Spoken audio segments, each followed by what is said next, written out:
Hey guys, Tom itself here.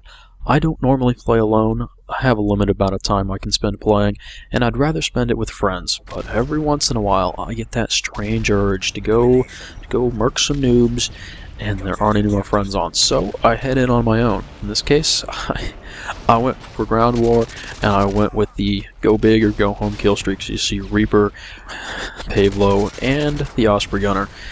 And, not surprisingly, I get thrown into a game in progress. Party of one, yeah, they'll put you wherever they can find room for you.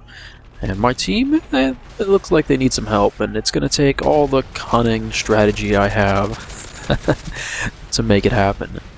Yeah, pick my radar back up. You think you're smart, huh? Yeah.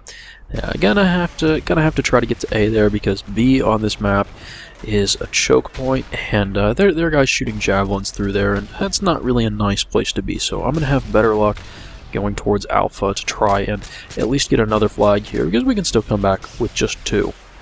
I would be less likely to use a silencer if I was playing with my team of friends. I'd be much less likely to use assassin. But both things I'm doing here just to let me try to push forward unnoticed and get some work done. I mean, I capture a point here. And I find that a lot of people seem to be more aggressive in ground war. They'll see that dot show up on the minimap and they'll run right for it. Or they'll see you capture a flag and they'll run to try to kill you as you run away from the flag. Everybody's looking for a piece of that action. And a few people seem to get overwhelmed, and everybody else, well, they get to sit around and go hungry, I guess you could say. But like I said, someone's going to be coming to this point as soon as I get on it, so I wait until I have a teammate here, and we hop on at the same time. Then, I don't run right off the point. That's a thing most people do, and most people, whether they realize it or not, expect people that as soon as that point is captured, they're going to be sprinting off of it. And most people, again, have figured out that that's a good time to kill people, when they're sprinting off the point right after they've taken it. So, a lot of the times, the easiest thing to do is just to wait on the point for another 2 or 3 seconds after you've captured it, and make sure you don't have enemies running right to you to try to throw a grenade or shoot the guys who are running away from the point. In my case, it worked out okay for me. When I say people in ground war are looking for a piece of the action, that applies to my teammates too, and you see, finally I get 3 more teammates to push up to Alpha. Mostly, I think, just because they realized there are not going to be many enemies between Alpha and Charlie, so they need to push up past one of the points to try to take it. Well, they've been butting heads at Bravo for a while now, so they're going to filter towards Alpha fairly predictably. So that's why I put some C4 on Alpha and then run back to Charlie in the opposite direction myself. I feel like a lot of these games just turn into making loops around the map, and you try to simply capture the points faster than the enemies can.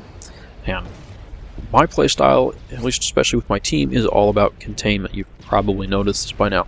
And so running around recklessly trying to cap flags as fast as possible when you could just be defending them is not really the thing I see as being smart. It doesn't seem like it's always ideal to try to stop that. If your team is pushing the enemies around the map, well, why not? Sort of reminds me of Ouroboros, the snake eating itself. I don't know why. It's actually 2 teams, but hey, whatever. The thing, though, you don't want to be the ones behind with just 1 flag. You want to keep 2, so I tend to set up a little bit more defensively, tend to prepare to defend 2 points as best I can. My C4 lets me do that.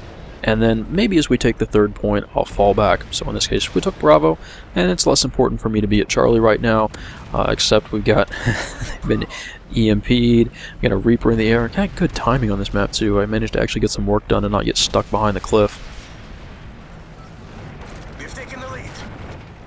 We've taken the lead. I've got my Pavlo, 2 off an Osprey Gunner. You're welcome, guys. I'm glad I could come and help out a little bit. Now, if I could just find some enemies to... Oh, God. Yeah, I don't know why whoever was here before me left the game. I assume someone left the game to make a spot open for me. But, hey, I'm glad I could join the team and help out. I'm not going to say the win is solely a result of my play, but I'd like to think that I made a very strong contribution there. But that's one of the things I don't like playing about alone.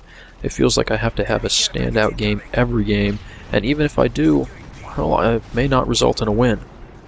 Plus there's things like communication and strategy that are just more fun and you can do with a team that having a bunch of randoms that don't communicate, well, you're not going to get to do that kind of stuff with.